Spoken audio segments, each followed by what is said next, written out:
Celia Ramos falleció en Perú a los 34 años al ser sometida a una esterilización forzada en 1997 como parte del Programa Nacional de Salud Reproductiva y Planificación durante el gobierno del expresidente Alberto Fujimori. Durante su intervención quirúrgica sufrió un paro respiratorio. El caso es el primero de esterilizaciones forzadas de más de 300.000 que llega a la Corte Interamericana de Derechos Humanos. La audiencia inicial tendrá lugar precisamente hoy en Guatemala a las 10 de la mañana hora local. Para hablar sobre el tema, saludo a Rocío Silva Santisteban, directora de Demus Perú, una organización feminista que defiende los derechos sexuales y reproductivos de las mujeres.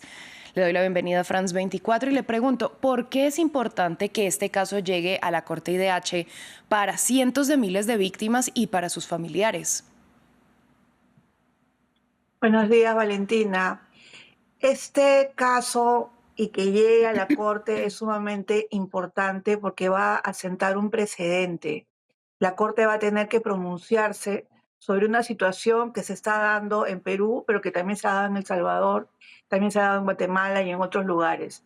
Es decir, una política nacional supuestamente de salud reproductiva que se convierte a la larga, debido a la implementación de la propia política, en una situación de violencia contra las mujeres que son prácticamente obligadas o mal informadas o presionadas fueron a los centros de salud a someterse a ligaduras de trompas, que son, digamos, situaciones médicas casi irreversibles.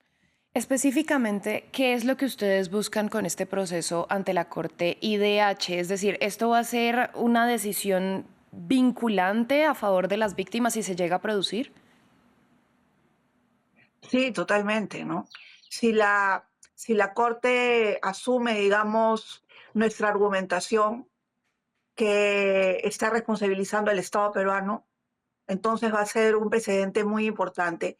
Mira, Valentina, dentro del ámbito peruano, nosotros hemos llevado a cabo y hemos acompañado varios casos, varios casos. Hace algunos años hubo un juicio, se hizo una denuncia, casi más de 2.000 mujeres hicieron una denuncia. Finalmente, después de un registro de la fiscalía, después de que archivó el caso varias veces, finalmente logró denunciar a Alberto Fujimori y a 3 de sus ministros, entre ellos a Antonio Aguinaga, como responsables de esta política. Y el caso, bueno, ya comenzó a tener el juicio oral, en fin, comenzó a desarrollarse y Antonio Aguinaga, uno de los denunciados, que ahora actualmente es congresista de la República, él presentó un recurso a la Corte Suprema y el caso regresó a foja cero, después de que se habían llevado a cabo múltiples audiencias con 1.300 víctimas, de las cuales la mayoría eran quechohablantes, muchas monolingües, es decir, hubo audiencias con traducción simultánea al quechua, etcétera. Fue todo un proceso muy largo y todo ese proceso regresó a foja cero. ¿Eso qué significa? Eso significa que dentro del ámbito del Estado peruano va a ser muy difícil que podamos tener algún tipo de sentencia favorable y que las víctimas puedan llegar a tener justicia. Por lo tanto, el espacio de la Corte Interamericana, no solamente bueno para Perú, sino para muchos otros países, es un espacio fundamental para poder conseguir justicia, incluso dentro del ámbito nacional. Y lo que nosotros estamos pidiendo básicamente es que haya reparaciones para las víctimas, especialmente reparaciones en salud, reparaciones en acompañamiento psicológico y, bueno, reparaciones simbólicas también y reparaciones económicas. Si hablamos del caso de Celia Ramos, ¿por qué es particularmente significativo en medio de estas denuncias de esterilizaciones forzadas durante el gobierno de Fujimori? Durante todos esos años, cuando se implementó la política de salud reproductiva, murieron 18 personas a consecuencia de las malas prácticas en salud reproductiva, es decir, a consecuencia de problemas posteriores a la operación de ligadura de trompas. Una de esas personas fue la señora Celia Ramos, que era una mujer de la zona norte del Perú, de Piura, de Catacao, de un pueblo de Piura, una zona pobre, deprimida. Eso es lo que van a decir hoy día sus hijas, van a narrar cómo vivían, van a narrar qué fue lo que sucedió con su mamá y bueno, cuáles fueron los efectos posteriores de la muerte y también cómo el padre de ellas, que era el esposo de Celia Ramos, hizo las denuncias respectivas que no tuvieron un buen fruto, digamos.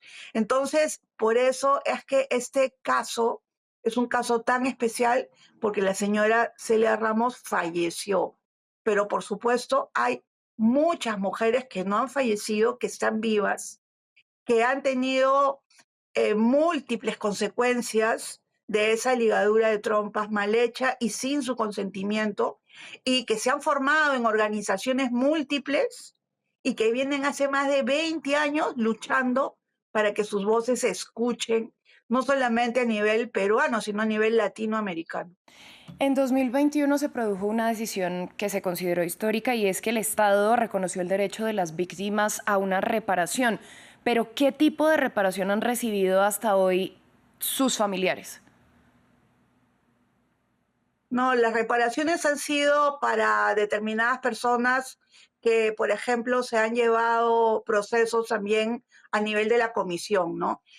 Por decirte, hace unos años en la Comisión Interamericana, hace más de 10 años, se llegó a un acuerdo amistoso con el Estado peruano para el caso Mamérita Mestanza, que también era una señora que murió, ¿no? Posterior a la operación de ligadura de trompas, y ahí, bueno, se reconocieron algunas reparaciones, ¿no? Y se les dio algunas reparaciones que no fueron del todo efectivas, pero bueno, algunas reparaciones se reconocieron a la familia. En el año 2021, la Ley Integral de Reparaciones de la época del conflicto armado interno peruano fue ampliada, ¿no? Por una modificatoria del Congreso y se incluyó el concepto violencia sexual, que implica esterilizaciones forzadas según el Estatuto de Roma de la Corte Penal Internacional. Es ahí entonces que el Estado peruano debió de ampliar el tema de las reparaciones del conflicto armado para las mujeres que habían sido víctimas de esterilizaciones forzadas. Lamentablemente eso no se ha dado, no se ha concretado.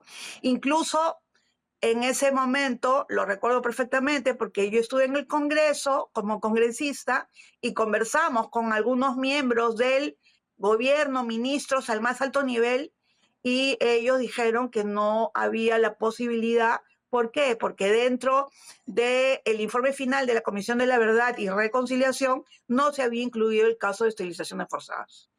Yo le pregunto, con esto que usted está mencionando y hacia el futuro, ¿Perú ya cuenta con una legislación completa, integral, que pueda evitar que cualquier otro gobierno pueda atentar contra los derechos de las mujeres? No, no, no de esa manera completa como nosotros quisiéramos, ¿no?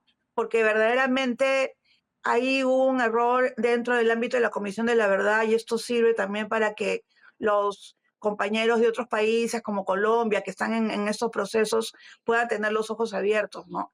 En ese momento no se incluyó esterilizaciones forzadas dentro del informe de la Comisión de la Verdad y bueno, esa ha sido una, digamos, un marco que se ha utilizado de parte del Estado peruano para decir que esterilizaciones forzadas no tendría por qué tener reparaciones, lo cual a mí me parece terrible, me parece tremendo, porque en realidad el asunto de esterilizaciones forzadas es dentro del marco del conflicto armado, por supuesto que sí, dentro del ámbito de una dictadura que se dio desde el año 1992 en nuestro país, pero no solo eso, sino que han sido muchas las mujeres impactadas por estas políticas de planificación familiar mal llevadas. ¿Por qué mal llevadas? Porque cuando se implementó la política en esos años, se propuso a las obstetras, enfermeras, médicos, etcétera, metas que tenían que cumplir. Y para cumplir esas metas, bueno, lo que hicieron fue prácticamente llevar a las mujeres a que se hagan ligaduras de trompas en masa, de manera, incluso tenemos fotos en que hay festivales de ligadura de trompas, o sea, algo que Sí. verdaderamente ha sido terrible. Además, es una política localizada, ubicada hacia quienes, hacia mujeres indígenas, quechohablantes, pobres, de las zonas periféricas de las ciudades y especialmente de zonas donde fue, digamos, más fuerte el conflicto armado, ¿no? Pues Rocío, usted muchas gracias por compartir toda esta experiencia y todo este análisis con nosotros en France 24. Muchas gracias y bueno, agradezco también a Fran 24 la posibilidad de que tengan voz estas mujeres víctimas, porque no es solamente un caso de Perú, son casos que se han dado en todo el mundo y son casos que están ubicados, a mi parecer, aunque digamos ese tema también tiene que verlo la Corte, como lesa humanidad. Es terrible. Pues Rocío, gracias de nuevo. A ustedes, gracias por su sintonía. Hacemos una breve pausa y volvemos.